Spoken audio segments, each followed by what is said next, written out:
একটা মজার একটা দৃশ্য মনে পড়ে গেল, তো সেই কারণে ভিডিওটা করা শুরু করলাম। তো এই যে আমার বাসায় বৃষ্টি হচ্ছে, তো বৃষ্টির কারণে অন্য বাড়ির মুরগি আমার রুমে ঢুকেছে।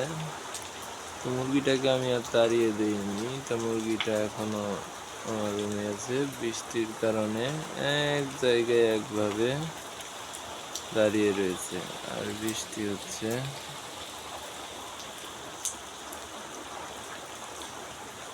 তো মুরগিটা কোনো আওয়াজ কিছুই করতেছে না, চুপচাপ একভাবে দাঁড়িয়ে রয়েছে।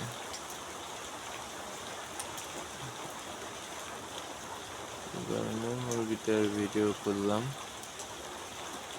ভালো লাগলে লাইক, শেয়ার এবং চ্যানেলটি সাবস্ক্রাইব করবেন, আর কমেন্টে বলে যাবেন ভিডিওটি কেমন লাগলো।